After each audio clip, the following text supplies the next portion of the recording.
বাংলাদেশে বসবাসরত ব্রিটিশ নাগরিকদের কনসুলার সহায়তা, আইনি জটিলতা নিরসন ও ভিসা প্রক্রিয়া সহজীকরণ নিয়ে লন্ডনে বিশেষ বৈঠক অনুষ্ঠিত হয়েছে।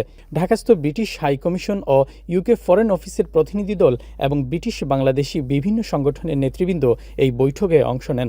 সহযোগিতায় ছিল tower Hamlets council. Discussion is happening to strengthen relationship between Bangladeshi communities who visit Bangladesh or go to live in Bangladesh and the officials from the respective departments. And I'm very glad that we've been able to host that meeting.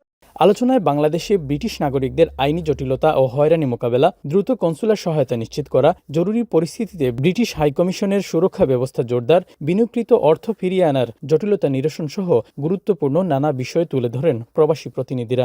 আমাদের সাথে আলাপ করেছে, discussion করেছে, বাংলাদেশে গেলে কোনো অসুবিধা হলে কিভাবে ওরা সার্ভিস দিতে পারে আমরা জানলাম। আমরা এটা প্রচার করব যে আমরা যারা ব্রিটিশ বাংলাদেশি তারা যদি বাংলাদেশে যায় কোনো অসুবিধায় পড়ে তাদের সাহায্য নেওয়ার জন্য।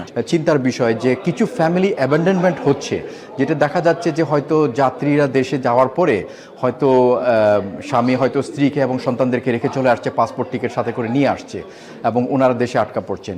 তো এই ক্ষেত্রে সেটা আমাদের কাছে ওনারা অনুরোধ জানিয়েছেন যাতে আমরা ওনাদের সাথে সহযোগিতা করতে পারি।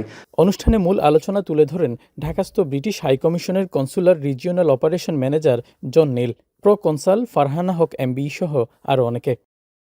শরীফুল ইসলাম চৌধুরী, এখন লন্ডন।